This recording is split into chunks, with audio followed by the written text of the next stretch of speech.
নমস্কার বন্ধুরা, মিঠুর কুকিং চ্যানেলে আপনাদেরকে আবারও স্বাগত।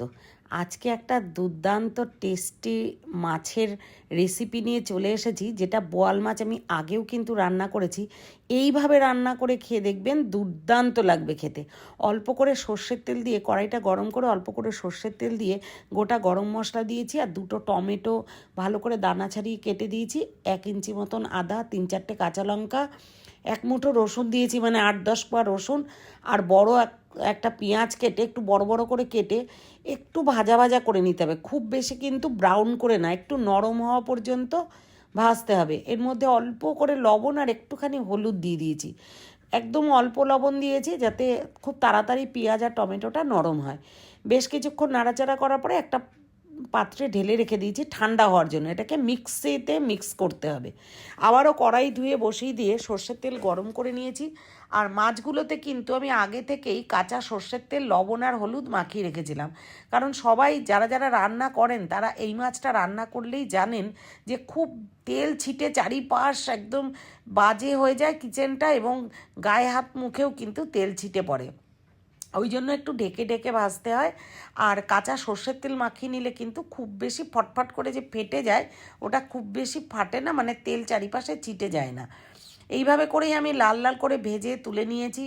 এরপরে কি এর মধ্যে কিন্তু ওই যে মশলাটা আমি ভেজে নিয়েছিলাম পেঁয়াজ আদা, ওটা কিন্তু আমি অলরেডি ঠান্ডা করতে দিয়ে দিয়েছি। তো আমার চ্যানেলটা এখনও পর্যন্ত যারা সাবস্ক্রাইব করেননি, আমার রান্নাগুলো ভালো লেগে থাকলে অবশ্যই সাবস্ক্রাইব করবেন, এবং পছন্দ হলে লাইক করবেন। রান্না করে খেলে কমেন্ট করে জানাতে ভুলবেন না। দেখুন, স্মুথ পেস্ট একটা মশলার করে নিয়েছি। ওই তেলের মধ্যেই ছোটো চামচের 1 চামচ জিরে, সাদা জিরে, দুটো শুকনো লঙ্কা আর কিছু আলু বড় বড় করে কেটে দিয়ে দিয়েছি। আমি এখানে ছোট সাইজের দুটো আলু দিয়েছি। একটু নাড়াচাড়া করে নিয়ে পেস্ট করে রাখা মশলাটা দিয়ে দিয়েছি।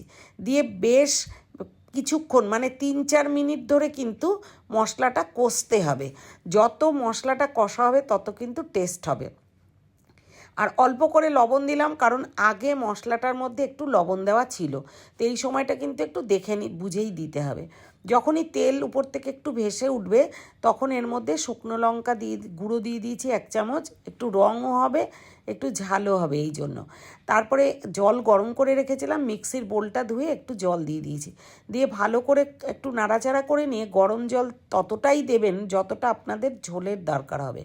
তো আমিও দিয়ে দিয়েছি, দেখুন কতটা জল। ঠিক এরকমভাবে জলটা দিয়ে ফুটতে দিতে হবে মিনিট 2।